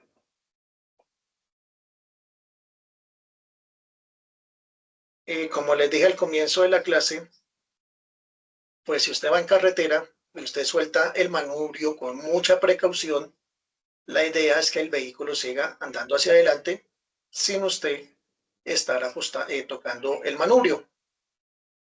Cuando usted suelta el manubrio, el carro se me puede ir corriendo hacia la derecha o se me puede ir corriendo para la izquierda. Entonces, me dice que si se pasa más de 10 metros por kilómetro, significa que el carro está llevado y no va a pasar. ¿Cuánto es lo ideal? En los manuales de los vehículos dice que lo ideal sea que esté entre los 2 o 3 metros, como máximo, ¿no? Como máximo. Lo ideal es que sea 0. ¿Qué significa 0? Pues que el carro va en línea recta. Pero que si está en 2 o 3, pues es como lo aceptable. ¿Listo? Pero vea que en los CDAs pues dan hasta 10. O sea que si un carro tiene 4, 5, 6 metros por kilómetros, así apruebe, 4 o 5 no es bueno. En los manuales técnicos dice que ya con 4 o 5 ya toca mandar a alinear las llantas. ¿Listo? Eso ya lo estuve leyendo en un manual y él dice 4 o 5 metros por kilómetro hay que mandar a alinear el carro. Así hay, en este caso puede pasar en el CDA, pero ya usted como recomendación al cliente, usted le dice, vea, señor, el carro aprobó, pero aquí le está marcando 5 metros por kilómetro. Aprobó, pero le recomiendo que lo mande a alinear, porque pues está como regulimbis. Aprobó, pero está como regular. Entonces lo ideal es que él esté por debajo de 3. ¿Listo? Eso es lo que me mencionó Manuel un día ahí. Bueno, entonces medidor de desviación lateral. Capacidad de carga de prueba, 1250 kilogramos por rueda. Tipo de operación, pues está la placa o el rodillo. Unidad de medida, metro por kilómetro. Intervalo de lectura, más o menos 12 metros por kilómetro. Y aquí lo podemos apreciar para los que no lo conocen, para los nuevos. Aquí lo estoy metiéndolo en un circulito, ahí en la parte delantera del Mazda. Entonces, para los nuevos, este es el famoso equipo de FAS. Adelante tenemos los rodillos. Aquí las llantas presionan estos ejes y comienzan a funcionar. Este es el frenómetro. Atrás tenemos la placa de la suspensión. Y aquí tenemos el famoso alineador al paso. ¿Listo? Entonces, recuerden que esto se le conoce como el equipo de FAS. Frenos, alineación y suspensión. Bueno, en las otras imágenes, pues cuando el carro está desalineado, es porque tiene problema con algunos ángulos. Hay algo que se le conoce como el ángulo de convergencia, cuando vemos que las llantas están así, ¿cierto? Como cerradas, aquí en la parte izquierda. O en el caso, o al otro lado de la figura, divergente. Ya las llantas están muy abiertas. Entonces en la Serviteca se lo cuadran y se lo dejan así. La posición correcta. ¿Listo? Aquí mirando las llantas como de frente. Ahora muchas veces las llantas también pueden estar como muy corridas hacia adelante o muy corridas hacia atrás. ¿Cierto? Todo eso es lo que hace la Serviteca. La Serviteca se encarga de cuadrarle todos estos ángulos. De convergente, divergente. Bueno.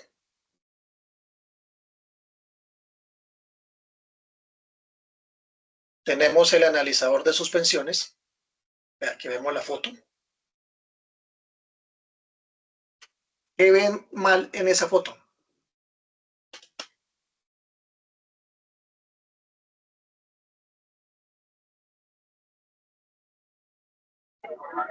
Que tiene la tapa en el ring. Tiene tapa en el ring. Exacto. No deja de pisar bien el ring. Ahí en un CDA esto no es permitible. Si se llega a dar cuenta o el auditor, ahí llevan ustedes del bulto. Pero esperen, miramos bien porque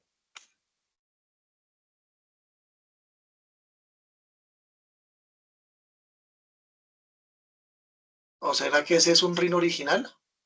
Sí, es un ring original, ahí se ve, atrás se Sí, puede estoy ver. mirando ring lo original. Atrás Sí, tiene es las pesas de original. balanceo. Sí, claro, Original. no, lo que está tapando ahí son Estoy los mirando bien pernos. la foto. Ahí está bien. Ese sí es ring. O sea, atrás se le ve la mordaza. Bueno, listo, bien. Bueno, todo eso es lo que hay que detallar, ¿listo? Ahí tenemos aquí el analizador de suspensiones aquí montado, ¿no? Bueno. Es que el ring se ve tan bueno que parece una tapa. Pero bueno, sí, ese es un ring original. Listo. Analizador de suspensiones. El equipo que se utilice debe operar bajo el principio EUSAMA. ¿Alguien sabe qué es EUSAMA?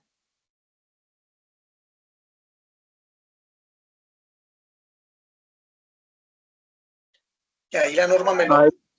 Europa, todas de manufacturas asociación, algo así. No le copié.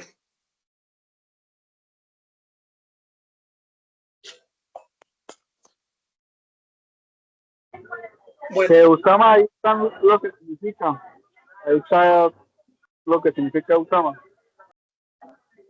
Listo. En la norma, ahí le va a hablar de USAMA. Dice que es un modelo europeo, dice es un modelo matemático que valida la suspensión.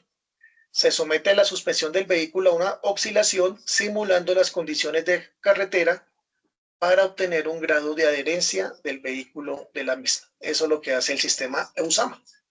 ¿Listo? O un método equivalente que entregue sus resultados en términos de adherencia.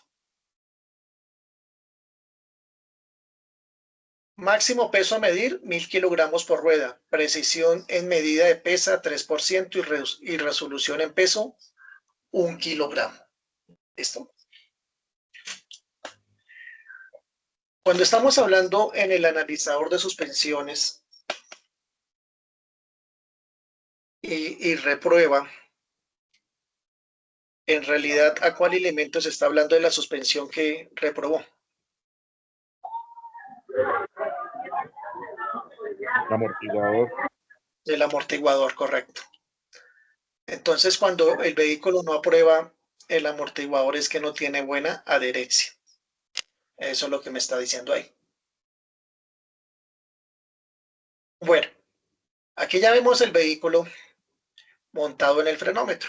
En la foto de la izquierda y en la derecha, pues cuando se le está haciendo el mantenimiento, esto es lo que ustedes ven en un frenómetro. Aquí ya le quitaron las tapas. Aquí ustedes pueden ver que tiene unos motores eléctricos que son los que mueven los rodillos. Aquí ellos le hacen limpieza a las cadenas, le hacen limpieza interna a todos estos motores para que él siga funcionando. Eso es lo que hacen ahí en la parte de mantenimiento. Y los inspectores, pues lo que pueden hacer de pronto es que a veces cuando el CDA está a cielo abierto, digámoslo así, no está dentro de una bodega, pues a veces cae mucho mugre acá. Entonces hay que hacerle limpieza a estos rodillos. ¿Listo? De pronto cayó una botella Aspirarlos. plástica. Sí, exacto, hay que hacerle una limpieza general por encimita. Y pues en algunos casos pues también se puede lubricar la cadena. Ahí ya se le puede hacer el mantenimiento. Ya el resto esto ya lo hacen, ya son los proveedores, aunque ya hay unos CDAs de cadena que tienen su propio equipo de mantenimiento y ellos mismos también le hacen los mantenimientos a las pistas de varios CDAs, ¿cierto? Bueno, aquí ya me empieza a hablar del frenómetro.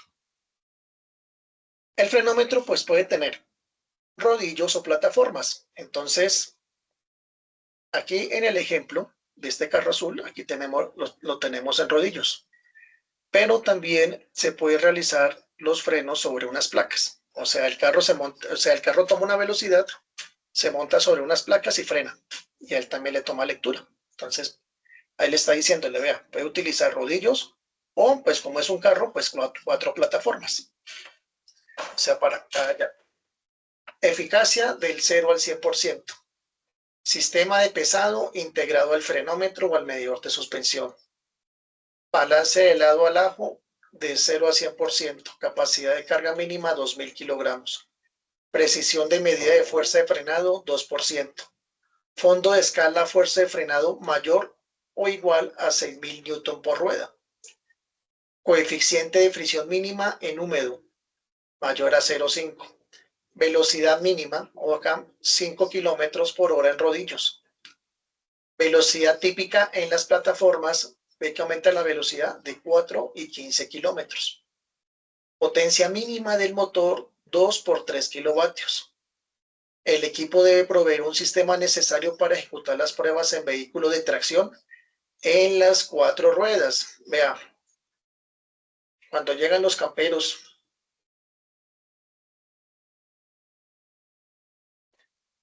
las famosas 4x4, ahí uno lo reconoce porque usted se agacha y ve dos cartas. El equipo le da la opción a uno de realizar estas pruebas a estos vehículos 4x4. El inspector debe estar muy pendiente cuando lleguen estos carros y ponerlo en 4x4 cuando le haga la prueba. ¿Qué puede pasar si lo hace si no tiene en cuenta que es un 4x4? ¿Qué le puede pasar? Un daño en el frenómetro, más que todo. Guaru.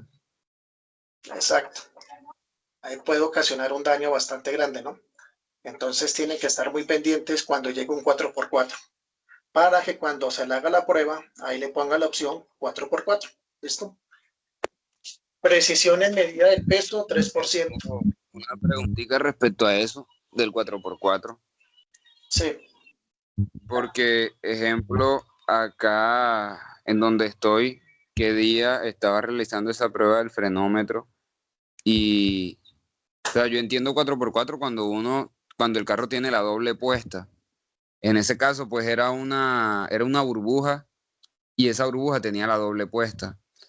Pero era de las burbujas que son, creo que era automática, no estoy seguro. Total que a la hora de montar el eje delantero al frenómetro, enseguida, o sea, se disparó el frenómetro, se frenó de una porque, o sea, me dijeron, no, tienes que sacarle la doble, pero no, o sea, no entendí el por qué, pero ahora que usted dice que se debe poner en 4x4, yo digo, oye, pero esa vez se me frenó el carro de golpe y lo que me dijeron fue, sácale la doble, tienes que hacerlo sin doble. Entonces, no sé si eso entraría ahí o cómo entraría eso ahí ahora que usted dice que si llega un equipo 4x4, habría que ponerlo en 4x4. ¿Cómo se le haría esa prueba? No, pero cuando llegó el campero, ahí el software le pregunta a uno que si el vehículo es 4x4 y usted le dice que sí o no. ¿Él le da esa opción a ustedes allá? No, No, bueno, pues es que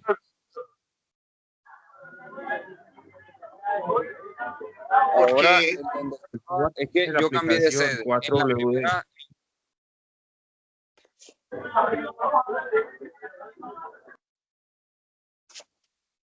bueno, ¿qué es lo profe, que nos comenta? cuando yo estaba en la que le comento, en esa sede, la prueba de FAS se hace en un solo mandado, por así decirlo. O sea, usted hace alineación, freno y suspensión enseguida. Ahora estoy en otra sede donde ahí por medio de una tablet y el software, uno va haciendo una por una. Entonces, en este caso, lo que me dice es si es transmisión. Sí, dice que si es transmisión sencilla o es doble. En el que estoy ahora me da esa opción de escoger, pero en el Sí, que claro. estaba antes no me daba la opción. Entonces, pues uno pasaba el carro y ya. Bueno, pues ya era cuestión de la máquina que usted estaba antes, ¿no? Pero generalmente, pues el equipo, cuando yo estaba, pues, él le preguntaba a uno. Entonces uno decía sí o no. Entonces, pues para uno no cometer un error ahí con el frenómetro. Pero bueno, ya que usted nos cuenta eso, pues para los nuevos, pues tener presente ese detalle, ¿no? Cuando los carros son de 4x4, pues hay que ponerle esa opción en el equipo, ¿listo? En el, Y ahí nos trabaja el problema. en el sedán donde yo estoy, instructor, el recepcionista es el que coloca la opción. Él verifica y si es 4x4, pues él coloca la opción desde ahí y ya Exacto, automáticamente cuando uno hace la prueba, ya está el 4x4 pegado. O sea, no hay que hacer nada nosotros, solo ingresar la prueba y ya. exacto. Entonces, exacto, ya cada software lo maneja diferente. Pero entonces ahí tiene que usted estar pendiente de las 4x4, ¿no? Cuando llegue, para que de pronto no se cometa un daño al frenómetro o de pronto al vehículo, ¿no?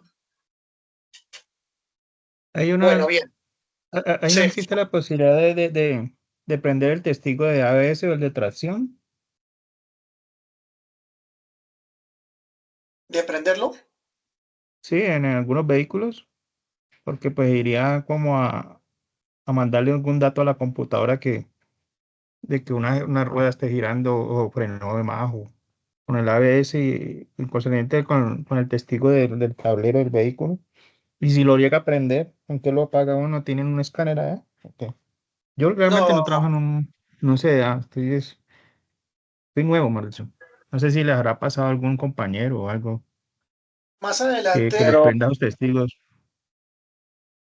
Pero sí, hay datos que la voz se prende. Y pues ahí se le informa al cliente, porque pues cómo la paga uno.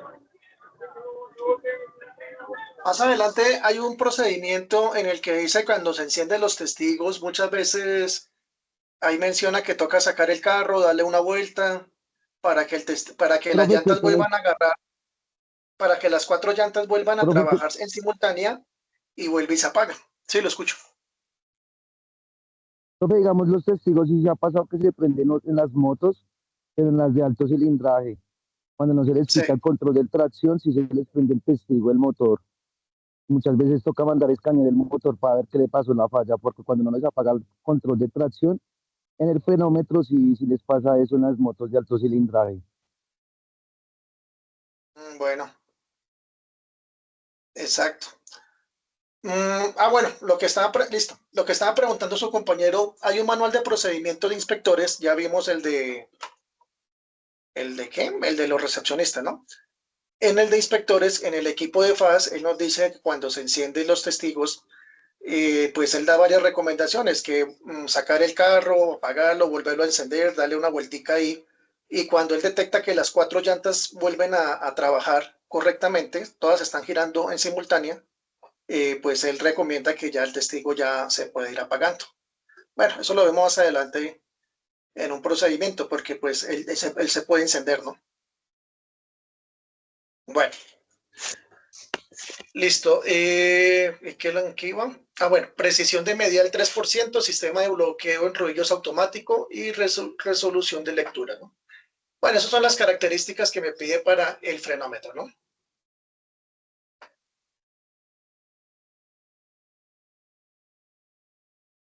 Pues está por acá.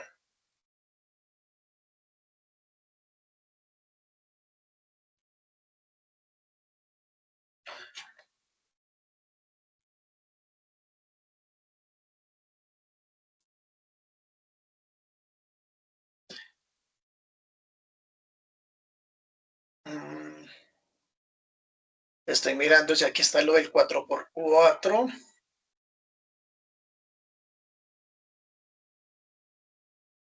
Es aquí ya me empieza a hablar del procedimiento de los frenos.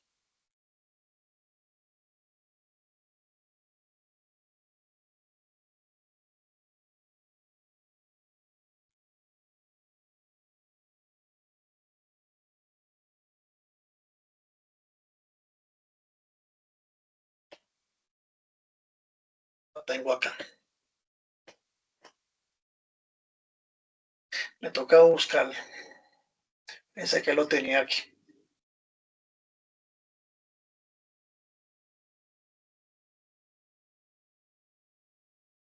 Bueno.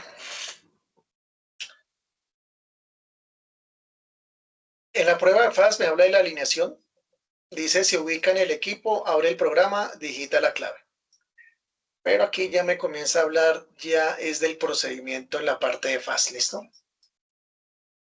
Aparece una ventana en la cual se introduce la presión de las ruedas. Aquí por eso es que el recepcionista tiene que tomar la presión de las llantas porque toca ingresarlas acá al sistema.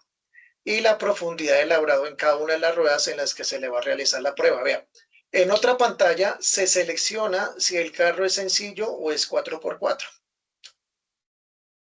Pasa el vehículo lentamente en primera velocidad sobre la plancha de alineación y automáticamente toma toda la prueba de los ejes a 5 kilómetros por hora.